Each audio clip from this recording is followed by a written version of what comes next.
O sol filtrava-se por entre as copas das árvores, criando um mosaico de luz e sombra no caminho de pedra que atravessava o parque zoobotânico. O ar estava carregado com o cheiro fresco da terra molhada e o aroma suave das flores silvestres. Dois amigos caminhavam lado a lado, desfrutando da tranquilidade do lugar. Caio, um escritor experiente e professor de redação, guiava o passeio com passos lentos e atentos. Ao seu lado, Beatriz, uma jovem jornalista em busca de aperfeiçoar sua escrita, ouvia com interesse enquanto fazia anotações mentais. Caio era conhecido por sua paixão pelas técnicas de escrita. Ele havia trabalhado como editor de revistas e escritor freelancer por mais de 2 décadas, mas seu verdadeiro talento era ajudar outras pessoas a melhorarem seus textos. Beatriz, por outro lado, tinha 27 anos e estava começando a se interessar pela escrita, pois sentia que seus textos ainda careciam de clareza e impacto. Por isso, aceitou o convite de Caio para aquele passeio no parque, esperando aprender algo novo. Você já reparou Começou Caio. como escrever bem é parecido com cuidar de um jardim? Se você deixa as ervas daninhas crescerem sem controle, elas acabam sufocando as plantas bonitas. Na escrita, essas ervas daninhas são as palavras e construções desnecessárias. Beatriz sorriu, intrigada. Então estamos aqui para aprender como podar o texto? Exatamente. Respondeu Caio. Hoje vamos explorar algumas técnicas práticas para deixar suas frases mais claras e enxutas. Vamos começar com algo simples: evitar nominalizações excessivas. Caio continuou explicando. Nominalizações são substantivos derivados de verbos ou derivados de adjetivos. Por exemplo, ao invés de dizer realização, usamos realizar. Embora sejam úteis em certos contextos, elas podem tornar o texto mais pesado e distante. Imagine que alguém diga: a realização do projeto foi feita com sucesso. Parece correto, mas dá para simplificar, certo? Beatriz franziu a testa. Sim. Poderia ser só: realizamos o projeto com sucesso. Perfeito. Respondeu Caio. Essa é a diferença entre usar substantivos derivados, como realização, e verbos ativos, como realizar. Os verbos dão vida às frases. Outro exemplo: a decisão de realizar o projeto foi tomada ontem. Pesado, não? Agora compare. Decidimos realizar o projeto ontem. Melhor, né? Com certeza. Concordou Beatriz. Mas às vezes parece que usamos essas formas porque soam mais formais. Verdade. Disse Caio. Mas formalidade desnecessária pode atrapalhar a clareza. E na maioria dos casos, ser direto é mais eficaz. Por exemplo, imagine que alguém escreve: foi realizada uma análise profunda sobre o impacto ambiental. Soa pesado, certo? Agora veja: analisamos profundamente o impacto ambiental. Menos formal, mas igualmente claro. Beatriz assentiu. Os verbos realmente tornam tudo mais dinâmico. Exato. Disse Caio. Eles transformam uma frase estática em uma ação viva. É como olhar para essa flor agora. Se eu disser a flor foi vista, parece distante. Mas se eu disser eu vi a flor, a frase ganha movimento. Caio continuou explicando. Outro ponto importante é que os verbos ajudam a criar conexões mais diretas com o leitor. Por exemplo, imagine que alguém escreva: a conclusão foi alcançada após muita discussão. Pode ser melhorado para concluímos após muita discussão. A frase fica mais envolvente e menos burocrática. Beatriz pensou por um momento. Então, sempre que possível, devemos substituir substantivos derivados por verbos? Em geral, sim, Respondeu Caio. mas há exceções. Às vezes, o contexto exige uma escrita mais formal. Por exemplo, em documentos jurídicos ou acadêmicos, algumas nominalizações podem ser inevitáveis. Mas no dia a dia, evite-as sempre que puder. Caio aproveitou para contar uma história pessoal. Lembro-me de quando comecei minha carreira como escritor. Eu costumava usar muitas nominalizações, achando que soavam mais profissionais. Um editor me disse: Caio, você está tentando impressionar quem? Escreva como se estivesse conversando com o leitor. Aquilo mudou minha abordagem completamente. Beatriz riu. Então, é como aprender a ser mais natural na escrita? Exatamente. Disse Caio.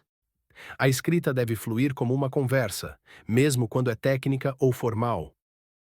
Os dois seguiram por uma trilha estreita, cercada por samambaias verdes e altas. O som dos passos ecoava suavemente no chão de terra.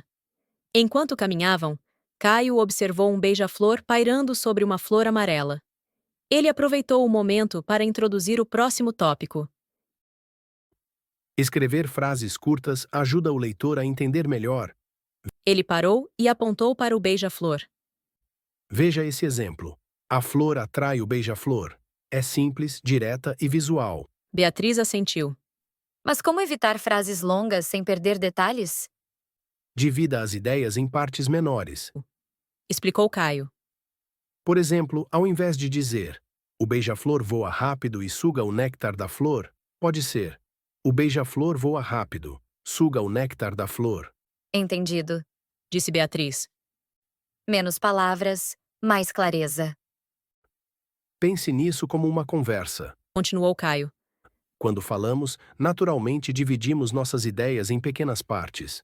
Por exemplo, imagine que alguém diga: apesar do cansaço acumulado após um longo dia de trabalho, a perspectiva de passar a noite com a família e desfrutar de um jantar agradável me enche de alegria e renova minhas energias para o próximo dia.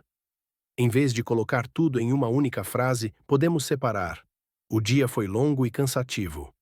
Apesar disso, a ideia de estar com a família me alegra. Jantar com eles me renova para o próximo dia. Cada parte ganha destaque e o leitor acompanha facilmente. Beatriz pensou por um momento. Isso me faz lembrar de quando tento explicar algo complicado no trabalho. Acabo juntando muitas informações em uma só frase. Exatamente. Disse Caio. Dividir as ideias facilita tanto para quem escreve quanto para quem lê. Além disso, frases curtas também ajudam a criar ritmo no texto. Imagine ler um livro onde todas as frases têm 30 palavras. Seria cansativo, certo? Com certeza. Concordou Beatriz. Mas e se for necessário incluir muitos detalhes? Nesse caso, organize as informações em blocos curtos e conectados. Explicou Caio. Por exemplo, imagine que você precise descrever uma cena complexa no parque. Em vez de dizer: havia macacos nas árvores enquanto crianças alimentavam peixes no lago e o canto alto dos pássaros, você pode dividir: macacos pulavam nas árvores. Crianças alimentavam peixes no lago. Pássaros cantavam alto. Cada detalhe ganha destaque e o leitor absorve melhor. Caio continuou. Outro benefício das frases curtas é que elas ajudam a evitar ambiguidades. Por exemplo, ao invés de o homem estava sentado no banco atento ao céu, o banco estava atento ao céu, pode ser o homem no banco observava o céu. A frase fica mais enxuta e direta. Beatriz refletiu. Então, o segredo é sempre buscar a simplicidade. Na maioria dos casos, sim. Respondeu Caio. Mas lembre-se de que o contexto importa. Às vezes, uma construção mais elaborada pode ser necessária. O importante é saber equilibrar. Para ilustrar melhor, Caio contou outra experiência. Uma vez, recebi um texto de um aluno que era praticamente uma única frase gigantesca. Ele queria impressionar com sua erudição, mas o resultado foi confuso. Ajudei-o a quebrar a frase em partes menores e o texto ficou muito mais claro. Ele até comentou: nossa, como é mais fácil de entender assim? Beatriz sorriu. Parece que a simplicidade é a chave. Sempre. Disse Caio. Mas é preciso prática para dominá-la. Mais à frente, encontraram uma árvore com casca grossa e folhas largas. Caio tocou o tronco com cuidado. Reparou nessa árvore? Imagine alguém escrevendo: a árvore teve crescimento rápido. Soa formal demais. Como melhorar isso? Perguntou Beatriz. Troque o substantivo pelo verbo correspondente. Explicou Caio. Fica assim: a árvore cresceu rápido. Outro exemplo, a decisão foi tomada rapidamente, vira decidiram rapidamente. Beatriz concordou.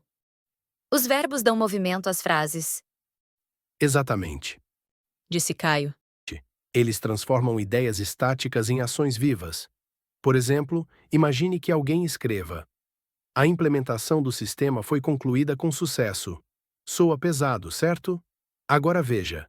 Implementamos o sistema com sucesso. Mais direto e dinâmico. Economiza palavras também. Disse Beatriz. Isso mesmo. Disse Caio. Além disso, os verbos ajudam a manter o foco na ação. Por exemplo, ao invés de dizer a execução do plano foi planejada cuidadosamente, pode ser planejamos cuidadosamente o plano. A frase fica mais clara e objetiva. Caio continuou. Outro benefício de usar verbos é que eles ajudam a evitar redundâncias. Por exemplo, ao invés de a realização da tarefa foi realizada com rapidez, pode ser realizamos a tarefa rapidamente. A frase fica mais ágil e fluida. Beatriz refletiu. Então, o segredo é sempre buscar o verbo mais direto? Na maioria dos casos, sim. Um amigo meu, que escreve para um jornal científico, sempre diz: se eu posso usar um verbo em vez de um substantivo, faço isso imediatamente. Ele sabe que o público de ciência valoriza clareza tanto quanto profundidade. Beatriz assentiu. Isso faz sentido. Até na ciência, a simplicidade é importante. Sempre. Não importa o campo, o leitor precisa entender. Enquanto caminhavam, ouviram o som de um riacho correndo ao longe. Caio parou novamente. Uma frase clara tem três partes principais: quem faz, o que faz e com o que. Por exemplo, o riacho corre pela pedra. Beatriz pensou por um momento. Então, evitar orações desnecessárias? Sim, Respondeu ele. ao invés de o riacho que corre pela pedra é bonito, pode ser o riacho corre pela pedra. É bonito. Eu visualizo melhor assim. Disse Beatriz. Isso acontece porque a mente humana processa melhor informações organizadas. Explicou Caio. Quando você coloca o sujeito, o verbo e o objeto direto em sequência, cria uma estrutura lógica e fácil de entender. Por exemplo, imagine que alguém escreva: a pessoa que andava pelo parque estava admirando as árvores. Dá para simplificar. A pessoa admirava as árvores. Beatriz concordou. É como limpar o texto, tirando o que não precisa. Exatamente. E quando o foco é o resultado, mantenha o sujeito no início. Por exemplo, a água reflete a luz do sol. Aqui, o sujeito é água. O verbo é reflete, e o objeto é luz do sol. Tudo claro e direto. Caio continuou. Outro exemplo, ao invés de a pessoa que estava sentada no banco observava o céu, pode ser a pessoa no banco observava o céu. A frase fica mais enxuta e direta. Para ilustrar melhor, Caio apontou para um grupo de crianças brincando perto do lago.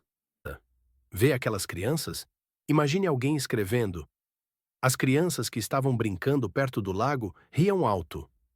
Pode ser simplificado para: as crianças brincavam perto do lago, riam alto. A mensagem fica mais clara e direta. Beatriz anotou mentalmente. Então, é como organizar o texto em blocos simples. Exatamente. Disse Caio. Cada bloco deve ter uma função clara. Chegaram a uma área com arbustos carregados de frutas vermelhas. Caio pegou uma fruta e mostrou a Beatriz. Substantivos concretos ajudam o leitor a enxergar a cena. Por exemplo, a fruta brilhou ao sol. E os abstratos? Perguntou ela. Use verbos para dar-lhes ação. Ele sorriu. Por exemplo, a beleza da fruta encantou a todos. Aqui, encantou dá vida à beleza. Beatriz anotou mentalmente. Concretos são sempre melhores. Mas os abstratos também têm seu lugar, desde que estejam conectados a uma ação. Por exemplo, ao invés de dizer a felicidade estava no ar, pode ser a felicidade espalhava-se pelo ambiente. A frase ganha movimento e significado. Isso faz sentido. Disse Beatriz. Sempre achei que abstrações eram difíceis de usar. A chave é conectá-las a algo palpável. Explicou Caio. Por exemplo, imagine que alguém escreva: o amor era evidente. Pode ser melhorado? O amor transbordava nos gestos. A frase fica mais vívida e acessível. Caio continuou. Outro exemplo. Ao invés de a alegria estava no rosto dela, pode ser a alegria iluminava o rosto dela. A frase ganha força e emoção. Para reforçar o ponto, Caio contou uma experiência. Uma vez, escrevi um artigo sobre felicidade no trabalho. Em vez de dizer a felicidade era visível, escrevi a felicidade brilhava nos olhos dos funcionários. A resposta dos leitores foi incrível. Eles disseram que conseguiram visualizar a cena. Beatriz sorriu. Então, é como pintar uma imagem com palavras. Exatamente. Disse Caio. A escrita deve ser visual. O ar cheirava a terra molhada e agulhas de pinheiro esmagadas, o tipo de aroma que gruda nas suas roupas como uma lembrança. O parque zoobotânico se estendia ao redor deles, samambaias emaranhadas, roçando contra trilhas sinuosas, raios de sol pontilhando através do dossel acima. Pássaros cantavam e haviam rugidos distantes de algo maior. O som era quase hipnótico, como se a própria floresta respirasse ao ritmo da vida. Tá bom, mas por que precisamos de toda essa descrição? Não posso simplesmente dizer, eles andaram pelo parque? Ao lado dela, Caio deu uma risada baixa, suas botas rangendo suavemente no cascalho. Ele era mais velho, não velho de idade, mas experiente o suficiente para carregar consigo uma confiança tranquila. Um escritor que já havia provado o sucesso, mas ainda usava jeans remendados nos joelhos. Seu sorriso tinha um quê paternal, como se ele soubesse exatamente o que Beatriz estava pensando antes mesmo de ela abrir a boca. Claro que pode, Ele disse. mas pense nisso. Você prefere ler Eles andaram pelo parque ou sentir como se estivesse andando junto com eles? Beatriz franziu a testa, olhando para as sequoias gigantes que enquadram o caminho. Seus galhos pareciam tocar o céu, como se tentassem alcançar algo além do alcance humano. Acho que faz sentido. Exatamente. Caio apontou para um aglomerado de bambus, balançando suavemente na brisa. Veja como esses caules se curvam sem quebrar. É isso que uma boa escrita faz. Mostra resiliência, flexibilidade. Agora observe enquanto descrevo esse momento sem te contar tudo diretamente. Ele fez uma pausa dramática, escolhendo cuidadosamente as palavras. Os bambus dançam com o vento, suas folhas finas tremulando como dedos delicados. Cada movimento é uma conversa silenciosa entre a natureza e o tempo. Cuidadosamente as palavras. Ele olhou para Beatriz, esperando sua reação. Ela piscou, surpresa. Isso foi bonito?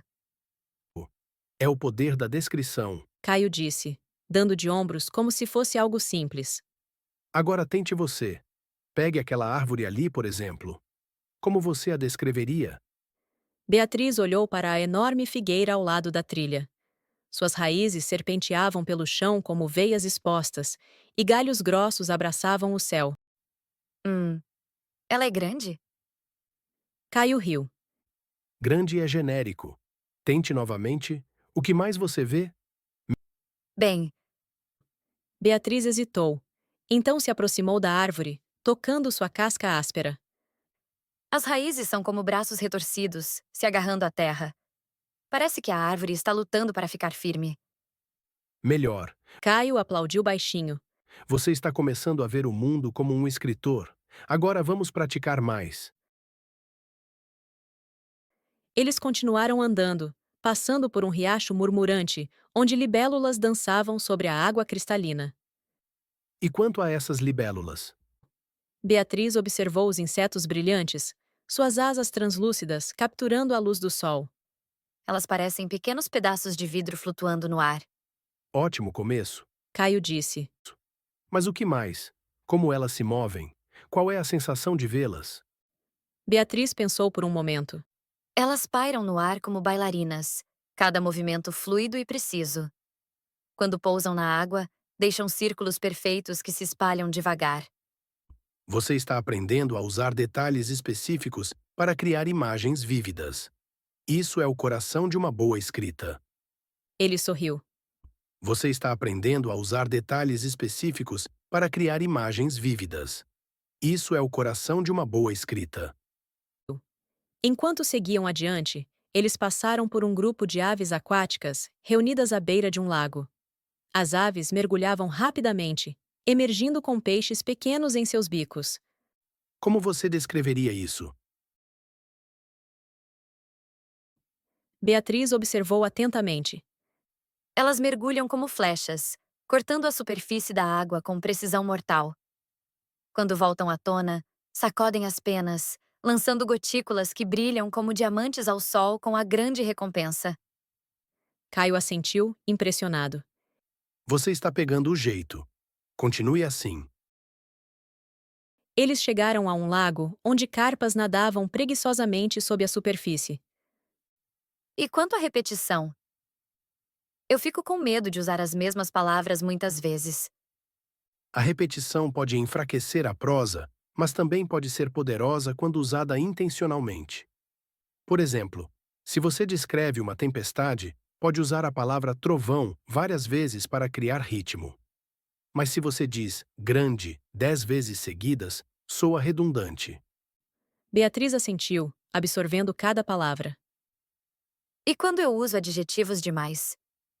Soa redundante. Adjetivos são úteis, mas devem ser usados com moderação. Dizer uma flor amarela é direto, mas uma flor amarela, vibrante e radiante, pode soar como exagero. Escolha um adjetivo forte e deixe o resto implícito. O que acha desses peixes? Eles são coloridos? Ele sorriu. Coloridos é genérico. Olhe mais de perto. Como as cores mudam conforme a luz. Como eles se movem. Tente novamente. Os peixes brilham como pedras preciosas submersas, suas escamas refletindo o sol como prismas. Eles deslizam pela água com uma graça quase mágica. Caio aplaudiu. Excelente. Viu como você melhorou? Eles continuaram andando, passando por um riacho murmurante, onde libélulas dançavam sobre a água cristalina. Essas borboletas são incríveis. São sim. Mas como você descreveria o movimento delas? Beatriz pensou por um momento. Elas planam como folhas sopradas pelo vento, mas de repente giram em espirais imprevisíveis. Você está começando a dominar o equilíbrio entre descrição e imaginação. O sol descia mais baixo, lançando longas sombras pelo caminho. Beatriz sentia uma mistura estranha de exaustão e euforia, como se tivesse corrido uma maratona só para descobrir que estava escalando uma montanha o tempo todo. Suas pernas doíam, mas sua mente estava elétrica, cheia de novas ideias e perguntas. Então, Ela arriscou. qual é a parte mais difícil de escrever para você? Caio riu. Um som caloroso e genuíno. Os finais. Sempre os finais. Começar é fácil, o meio é bagunçado. Mas terminar, Ele deixou a frase no ar, observando um gavião circular acima. você precisa pousar com graça, como aquele pássaro. Sem colisões, sem agitação desajeitada. Só precisão. Beatriz guardou seu caderno debaixo do braço.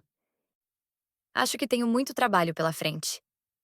Tem sim, mas essa é a parte divertida. Cada rascunho melhora. Cada história te ensina algo novo. Eles chegaram ao portão de saída, o parque desaparecendo no crepúsculo atrás deles. Uma brisa fria soprava, anunciando a chegada da noite. Beatriz olhou para trás mais uma vez, sentindo um estranho aperto de gratidão. Pela lição, pelo dia, pela chance de crescer. Obrigada. Ela disse finalmente. Por tudo. Caio tirou um chapéu imaginário. Sempre. Agora vai escrever algo incrível. E enquanto seguiam caminhos separados, Beatriz não conseguiu evitar um sorriso. Pela primeira vez, ela acreditou que poderia. Afinal, cada palavra que escrevesse seria um passo adiante, como os cervos na clareira. Cautelosos, mas determinados. E, Enquanto caminhava para casa, ela já planejava como transformaria aquele passeio no parque em sua próxima história.